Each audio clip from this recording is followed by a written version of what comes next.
This is Interpreting Wine host and founder Lawrence Francis, welcoming you to this, my Willamette Valley Winemaker Special. Across these 20 episodes recorded in quickfire fashion in January 2020, I got to meet a broad selection of people making wine in the region, both a variety of winemaking scale from the micro to the macro, and also different focuses that include different aging vessels, different grape varieties, sparkling wines, and of course different interpretations of Pinot. Episodes are going to be released in the order that they were recorded, so you'll get to be a virtual guest on the tour. 2 things you can do to help spread this series even further. One is to subscribe to the podcast if you haven't already, either where you're listening or on your favorite podcast platform. And the second, the one that's really going to help push this out there, is to head to interpretingwine.com/iTunes and leave a review letting me know what you think. A genuine, huge thank you in advance.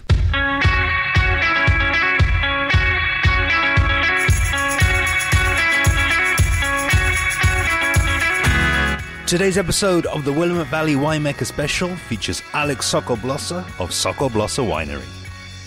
In a truly fascinating conversation with a second-generation winemaker, we hear Alex's origin story and transition into the business. He places his vineyards and region into a wider cultural and historical context. Before we taste 3 wines, the 2017 Evolution Pinot Noir, the 2016 Dundee Hills Estate Pinot Noir, and the 2017 Bluebird Cuvée Sparkling. Enjoy. Alex Sokolblosser here. Welcome to my family's winery, Sokolblosser Winery, here in the Dundee Hills in Oregon. You caught us on the first day of the year that we've actually got some snow. So, like London, it will have melted by noon. So no biggie. So how did we get here? I'll tell you.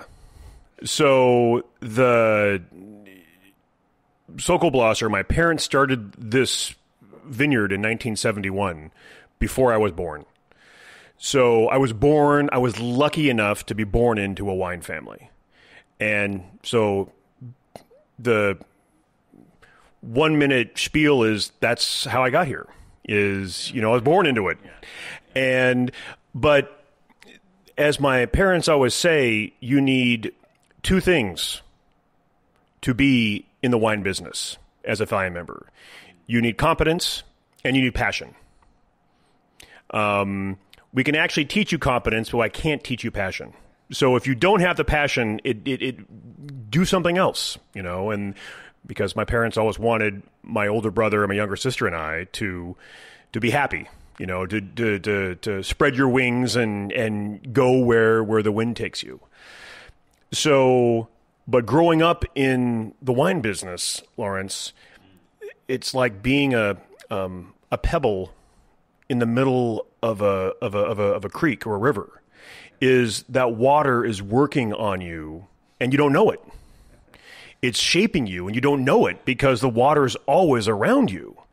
And before you know it, that stone, what started as an angled stone, is a smooth, beautiful pebble. And you're one with the river. And that's kind of what happened to me and my younger sister Allison, is that water, the industry's water, have been working on us for our whole lives. And before we realize it, we're a smooth stone in the industry and we fit well and it feels right and we're passionate about it.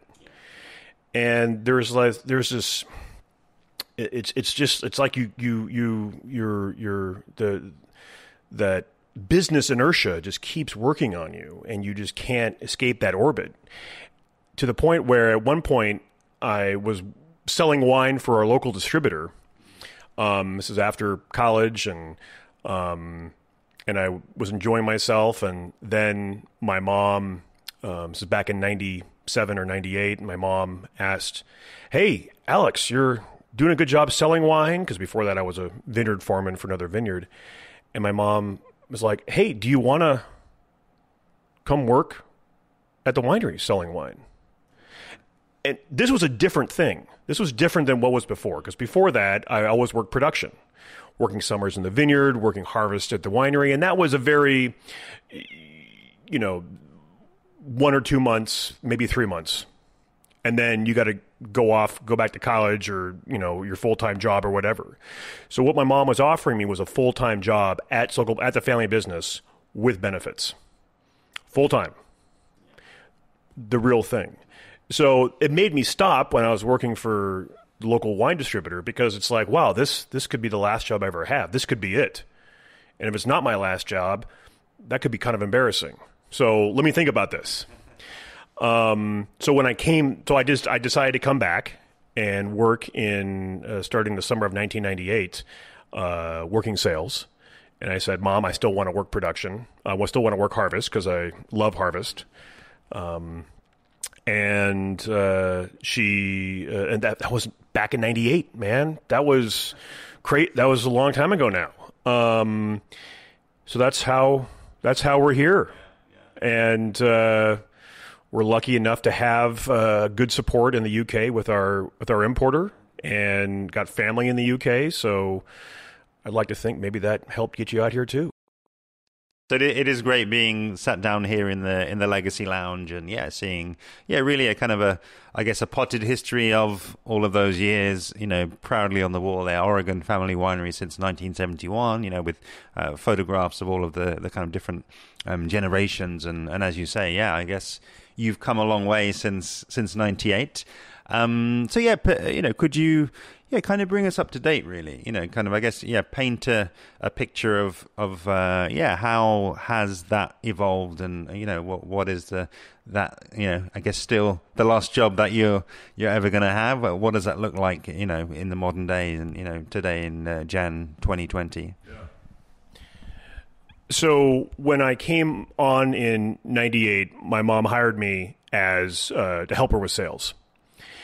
And to today, now I'm the winemaker, and I do a little bit of sales. I do a little bit of traveling, but my primary job is winemaker, and I oversee the vineyards. So how did I get from sales to this job? I'll never forget my first trip was a sales trip, as my mom just put me in orbit. And first trip was to Houston, Texas.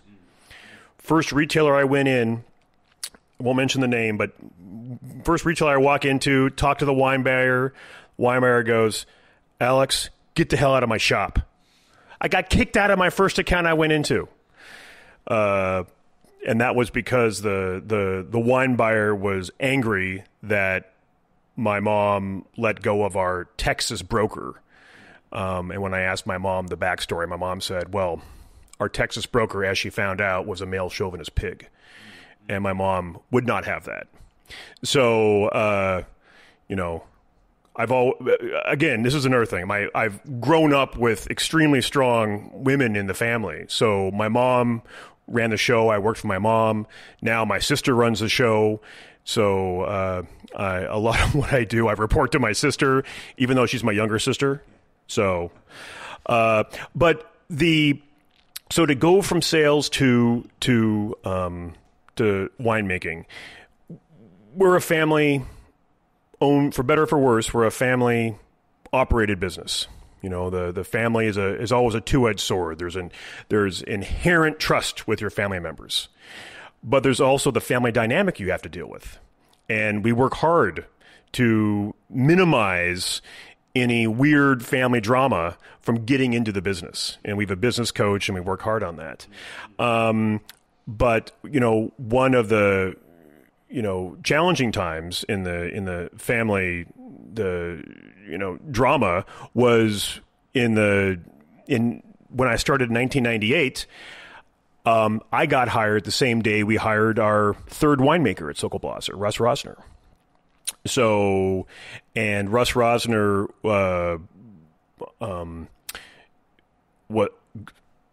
great guy. Well, Russ Rosner became my stepdad. So, So you can imagine the head of my mom, the head of the winery, started dating the winemaker. My mom and dad were divorced for a number of years by that time. So it got weird. But we working with our family business coach, we got, everything, happy ending on all fronts. But so who became my stepdad, Russ, was our winemaker. So I've always wanted to be winemaker, but I couldn't see the path to be winemaker. So it took until, so I oversaw sales, and then in 2008, my mom retired and handed over the gavel, what we call the administrative tool. There's a photo right there of my mom handing over a caveman's club, which is called the administrative tool, to my sister and myself, and that's our dad on the right, and that was on January 2nd, 2008. And it was in 2010 that my stepdad, Russ, announced, say, "Hey, I'm done. I'm 60. I need to retire." Because as a winemaker, it's an active job. You got to get yourself up the catwalks. You got to smell tanks. You got to walk 10 miles every day at harvest time to sample grapes. I mean, it's you spring chickens. It helps to be young and you can't make wine sitting at your chair. So Russ is like, I think I'm getting close to walking up my last catwalk. And so in 2010, I saw my opportunity to become winemaker. And after running sales for a number of years, my family fell off their seats and they said, "What? You, the winemaker?" So there was a lot of discussion. My sister Allison was definitely a champion for me to do this. And I did go back to school. I got a winemaking certificate from UC Davis. That definitely helped because, listen, growing up in the wine industry and growing up working harvest, I knew how to make wine. But what the winemaking certificate gave me was, I know what the numbers meant. I don't know the science behind what the numbers mean. So it's two different things. So, and learning this is why those numbers are important. I knew what the numbers, what they meant, but the meaning behind them is a different thing. So my family really wanted me to have that knowledge, which, I was like, I don't need that, but I needed it. So I got that. And then in 2012, I became winemaker. So my stepdad, Russ, retired, and the transition, he helped me, a lot in terms of the transition, and that was a key time. So that's how I finally became winemaker. Because growing up in a family winery, it's insane, Lawrence. It's insane. I mean, working harvest, we had people from all over the world work harvest with us. I mean, what kind of upbringing is that? It's I loved it, but it's not normal. I mean, I learned in the 80s, we had this guy who, may he rest in peace, Benoit Germain from Domaine Jacques Germain in Beaune, France. Again, he is no longer with us, but he taught me so much, and he was just one of the guys. And the French have so much passion about what they do, whether it's right or wrong. There's just a passion is there. Learned how to drink wine. I learned how to taste wine and learn how to wear cologne like he wore cologne. I mean, he smoked like a chimney. I mean, the guy was so full of life, oh my God. So, and then we had Kiwis, we had Aussies, we had some Brits work here. We had some Germans and Austrians. I mean, just the carnival that is harvest is so addictive. So, and I think when I was a senior in high school, our second winemaker at the time, John Haw, we were working, it was like midnight, and, John was getting pretty excited, and we were running some pHs on wines, and he's like, "Alex, you got to get over here. You need to learn how to do this because you're going to be a winemaker one day." And so he's really the one that got me started thinking about doing that. And, so that's how I got to be here. I love it. Yeah. It's, I keep saying really, and, I keep being surprised, every time I sit down with everybody on this journey so far, just, the eloquence really. I think it's just, it's so interesting to hear the way that, everybody has told their story, and the sort of the influences, and and everyone that I've spoken to has brought out something unique, I would say, and I love your part of being here. And then almost the world kind of coming to you, all of these people kind of learning from one another. And, I've come across it, a lot with people saying that they've gone out and they've sought out those experiences. And, they've been able to maybe, with an early harvest over in Burgundy, they've been able to jump on a plane and spend a couple of weeks over there, and of course the north and southern hemisphere, and wonderful people that have been able to travel around. But I think you're probably the first person that's really gone into detail about the world coming to you, and I think that's an incredible dynamic, and so much to learn from all those cultures. Once we sort of just get with each other, spend time with each other, and I guess let our barriers down, and just sort of express kind of our truths.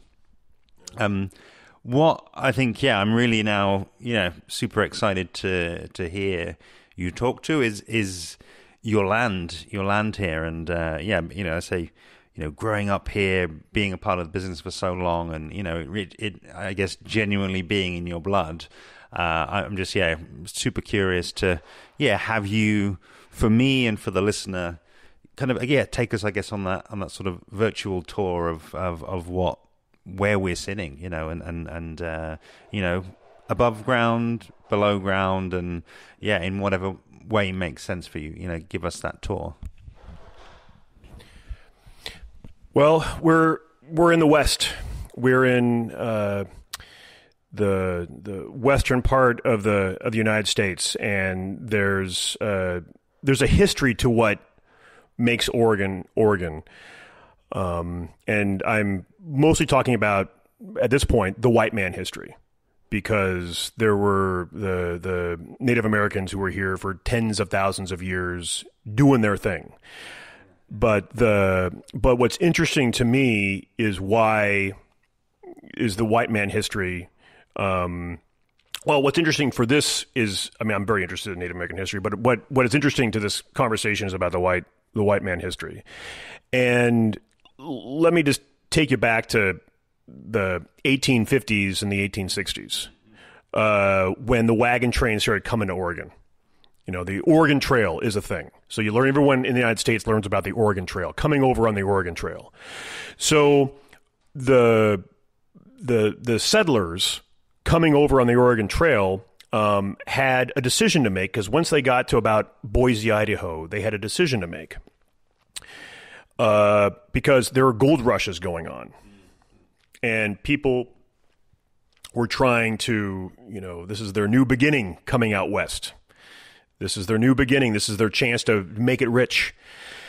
So the decision they made in Boise was to go straight into Oregon and get their 360 acres of allotment and farm, or go south to California for the California Gold Rush, or go north to Seattle for the Alaska Gold Rush, which is a little bit later.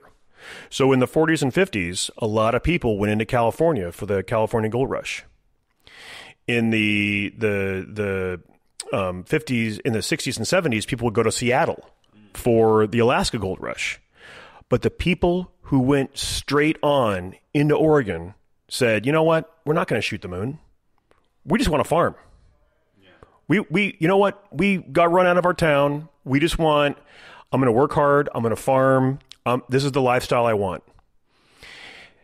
That has followed to this day. If you want to make money on the West Coast, you do not live in Oregon. You go to Seattle or you go to California. That's where all the big business is. If you want to make a lifestyle decision, guess what? You stay in Oregon. Oregon is the only state in the nation to this day with land use laws.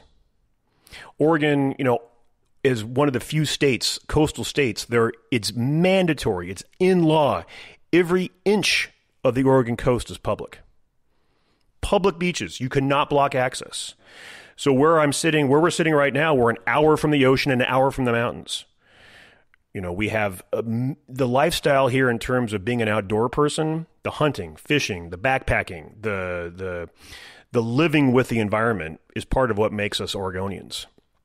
And again, if you want to work for Amazon, go north. You want to work for Google, go south. There's no company like that in Oregon. So it's a lifestyle state. So, and that pairs well with the goal of wanting to make Pinot Noir, because Pinot Noir is not the varietal you are going to grow and make into wine if you want to make a lot of money. It needs passion. There's no economies of scale for making a lot of really good Pinot Noir. If you follow the money in France, a lot of the money goes to Bordeaux because you can make 10 to 20,000 cases of Chateau Lafite. How many cases do they make of Romanée-Conti? Maybe 1,000. And if they sell for the same amount per bottle, who's going to make more money? So, same thing with Pinot Noir in Oregon. The best Pinot Noir we make that sells for $100 a bottle, I make 200 cases of. It's really hard to make a lot of really good Pinot Noir. So you got to have passion. You got to want to do it. And it's a beautiful thing when you have a great vintage and you're able to make those 200 cases. So those are the people. That's what makes up Oregon. Let's talk about the land. So the land is, we're in the Willamette Valley. It's 150 miles long. Let's call it 270 kilometers long, 70 kilometers wide. Big valley. And in that valley is what we would call Missoula flood soil. Soil that is 100 feet, topsoil that is 100 feet deep in places. The Willamette Valley is a breadbasket. You can grow anything and everything. Oregon is the grass seed capital of the United States. We grow a lot of grass seed. Oregon is the nursery capital of the United States. We have a lot of nurseries that grow containers. Peppermint, oh my God, it's vast. We are the biggest producer of hazelnuts in the United States right here in this part of the Willamette Valley. So, but where you're going to find most of the vineyards are in the uplifted parts of the Willamette Valley. And it's these special uplifted parts, these rolling hills around, and some of them are in the middle of the Willamette Valley. Like the Dundee Hills is where we are right now, is in the middle of the Willamette Valley. These are uplifted areas that have interesting soils. They're different soils, not just flood soils. We're sitting on an old basalt flow, a volcanic flow that started 10 to 20 million years ago. So, and this volcanic flow was what is allowing us to make the Pinot Noir that is world class and very special. Another type of soil you're going to see in the Willamette Valley is uplifted ocean floor, marine sedimentary soil, which makes also equally interesting Pinot Noirs. So I don't make any Pinot Noirs from marine sedimentary. It's all from volcanic, but the marine sedimentary soil gives you a different look, a different aspect of Pinot Noir. So the reason that at the end of the last ice age, these massive floods that would put the city of Portland that you arrived into under 300 feet of water. So those floods came up into the Willamette Valley, causing a massive lake and deposited flood soil. So that's why our best vineyards are above 300 feet. So below 300 feet, you get the flood soil. Above 300 feet, you get pure volcanic soil. And in the Dundee Hills, that is called Jory, and it is deep red volcanic soil. In the Willamette Hills, there's some Jory, but there are other kinds of the volcanic soil that aren't as deep as they are in the Dundee Hills. But we have a beautiful tapestry of different soils in the Willamette Valley that make for compelling wines, because everyone makes good Pinot Noir. It's what takes it to 11. You know, what is that thing that takes it to 11? And in our neck of the woods, it's the soil, because we all have that similar climate, but it's that soil, that tapestry of soils that is crucial. And when you take the people that are passionate, who want to farm, they're not trying to shoot the moon. with the soil that we have, you're able to make something special that the world is interested in because it's interesting in itself. Because again, it's not good enough in the wine industry to just make good wine. Everyone makes good wine. Oh my God, there's so much good wine out there. But what takes it to 11? Sorry, I make some This Is Spinal Tap quotes, and if you haven't seen This Is Spinal Tap, go out and see it, then you'll understand what I'm saying. Again, incredible way to put together that kind of oral history, I guess, of the family and of the land, and I love what you did there in terms of going into the historical history and almost get talking to, I guess, the kind of cultural bedrock, really, what's laying underneath Portland, what's laying underneath Oregon, and that's given me a lot more perspective. So I really enjoyed that. We've now changing gears, I guess. We've now got 3 bottles on the table here, a couple of glasses, a couple of spittoons, and I have asked you to choose 3 wines, to talk to and kind of then show and to describe how that story that you've shared with us, how that then turns up in the glass. So over to you, and take us now inside the glass. All right, interpreting the wine inside the glass. Oh, I love it. So the 3 wines we're tasting I chose because they are available in the UK. So we'll start with our entry level Pinot Noir that we call Evolution Pinot Noir. So it doesn't say Sokol Blosser on the front, it says Sokol Blosser on the back, but it says Evolution Pinot Noir. It's a Willamette Valley AVA. And this is the 2017 vintage. This is fermented in oak. Fermented in tank. There's no barrel aging on it, so it's you get a little bit more freshness of fruit in it. You get classic. I mean, it's 100% Pinot Noir, so you get classic that Pinot Noir, the nice bright red fruit. You get the red cherry, but you also get a little bit of the fruit tannins that you can get in Pinot Noir, and also in 2017 it was plenty of heat units to get everything ripe, which was nice.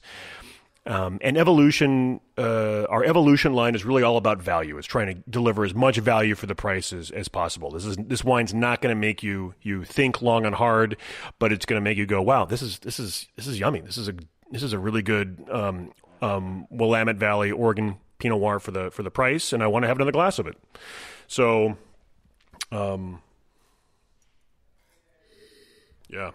all right. Sticking your nose in the glass. And actually, we're drinking out of Oregon Pinot Noir glasses that George Riedel made for Oregon Pinot Noir. And it worked so well and pissed off so many other people who, specifically California and other New World areas, they said to George, why are you making a special glass for Oregon? Why don't we get a Sonoma glass or a Central Otago glass? And George said, I'll just now call it the New World Pinot Noir glass. But it started as the Oregon Pinot Noir glass, just so everyone knows. So you can't see it, but maybe something you can post on the website. I love it.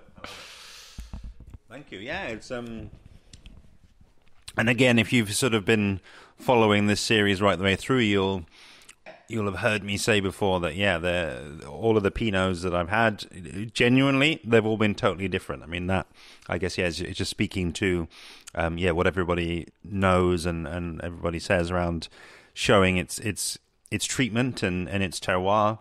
I really think this is it's interesting for all of those reasons that you've just said there, because it's like, it again, I'm not sure how many Pinots I've had that have been fermented in stainless steel, that are not seeking to be these like mega contemplative, if I can get my words out, Pinots. It is enjoyable, and it's accessible, and I want to say maybe the gateway drug to somebody, because you do have those people out there that just they're happy to write off wine, or they're happy to write off Pinot, or they're happy to just think that they know what they know and that it will never change. But we're always changing, and maybe something like this that is accessible both price wise, flavor wise, profile wise, and just is absolutely delicious, and may well hook some people into the style.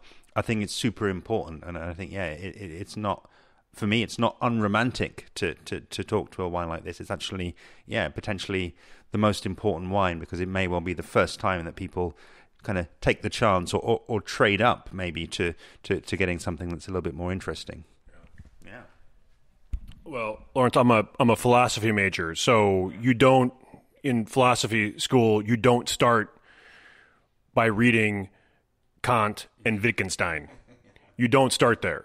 Or you probably wouldn't become a philosophy major. You usually start with Plato, which is more easily accessible, easier to get into. And you got to have, this is, as you mentioned, the gateway drug or what have you. You got to have a wine, an everyday wine. Because I can't afford to buy, 20, 30 quid a bottle of wines every day. You got to have something in that 10 quid area so you can, enjoy it on a day-to-day basis. And it's a, wine is made to be drunk. It's not made to be put into a cellar to show off. I know a lot of people do, but it's made to be drunk. It's made to help you facilitate conversations with friends and to help facilitate an amazing meal. We're just drinking wine, but usually when we're drinking wine, we're eating food. And it's never just about the wine. If you really want to enjoy my family's wine, drink it with someone you love. Drink it with a friend. Then it'll taste even that much better. All right. That much better. I love it.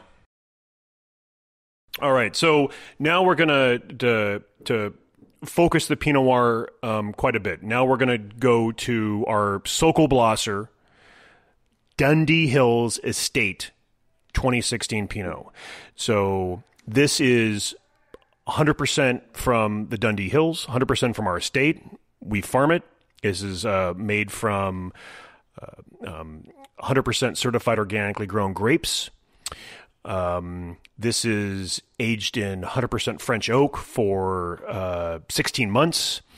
This is the treatment we do with this wine. This is all grown on volcanic soil, so you're getting the more interesting terroir, that more interesting soil. We do ambient fermentations.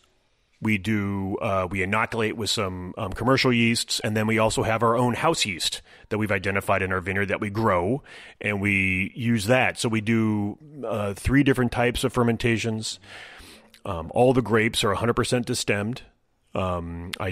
We do some whole cluster, but not for this is our biggest production estate wine, our Dundee Hills.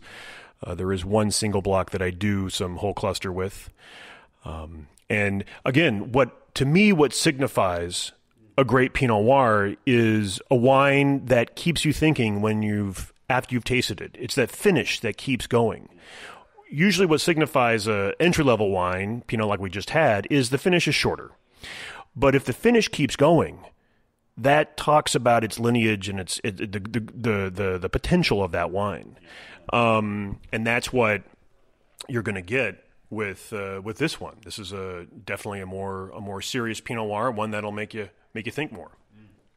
So the what I love about Pinot Noir is I want to accentuate the fruit.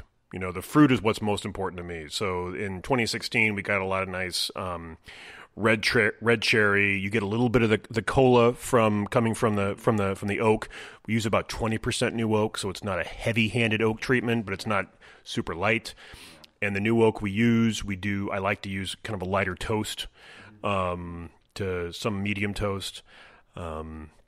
It's a again, what in my mind, what makes a great Pinot Noir is it's it'll never knock your socks off. It'll just slowly creep up on you and slip your socks off. This is my mom's line, but I think it works very well with what Pinot Noir is, because it's not going to knock you between the eyes.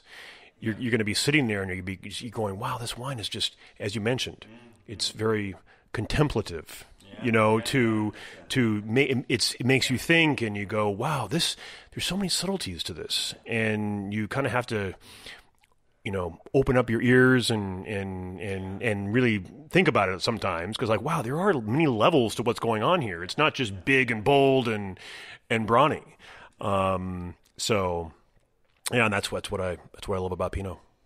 Amazing, yeah, and.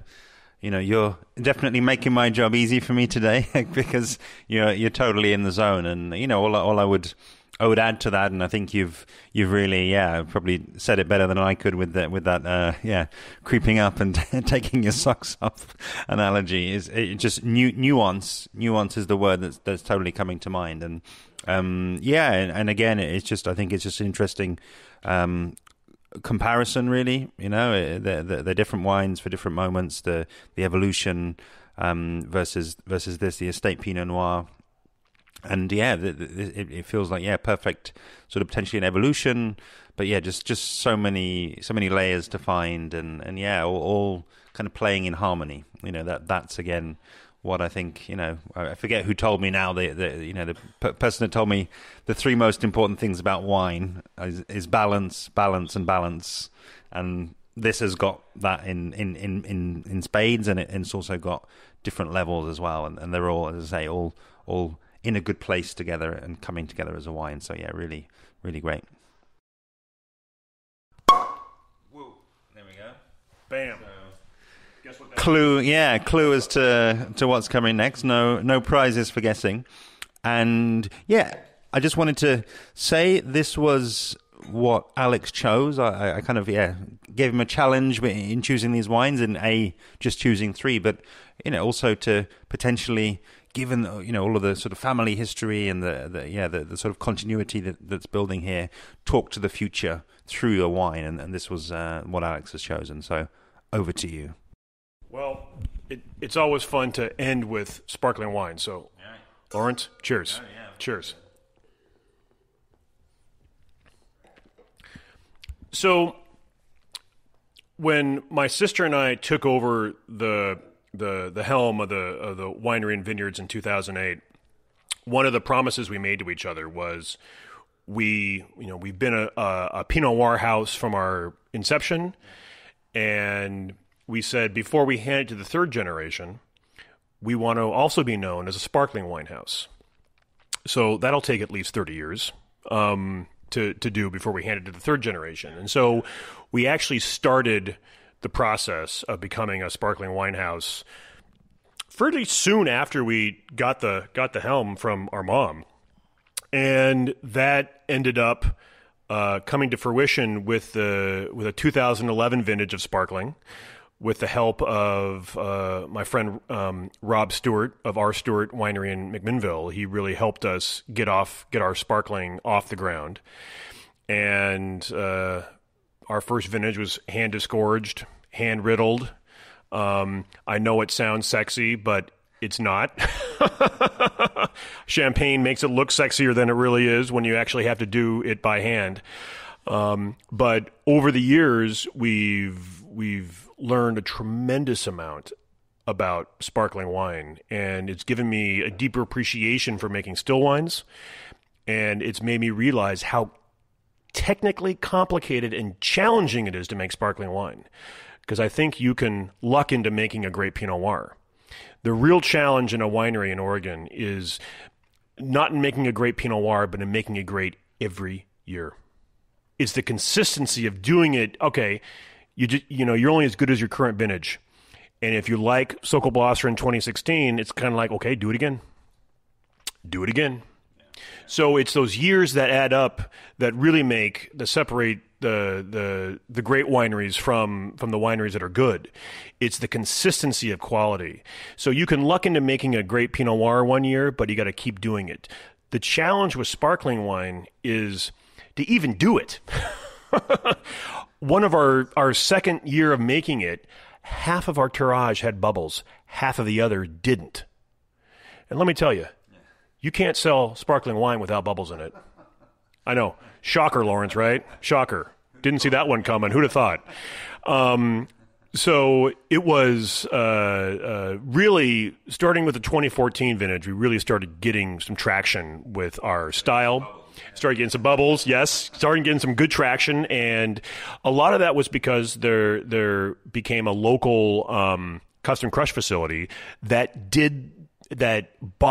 spent the money to get the riddling equipment, the disgorging equipment, the dosage equipment that is really expensive but critically important to making a top-flight sparkling wine. So we make the base wine here at Sokol-Blaser, and we're tasting the 2017 Bluebird Brut. So we make the base wine here, we tirage here, and then the bins sit in our warehouse. And then when it's ready for riddling and when we want to disgorge it, we take it to the custom crush, the riddling play and disgorging place in McMinnville, a nearby town. What is special about the Willamette Valley is we grow a lot of the varietals that make sparkling wine interesting. These are low phenolic grapes. Pinot Noir is a lower phenolic grape. Chardonnay is a low phenolic grape. In the Bluebird Brut that we're tasting right now also has Pinot Noir and Chardonnay. It also has Riesling, lower phenolics, and a varietal called Müller-Thurgau. So say that 5 times fast, Müller-Thurgau.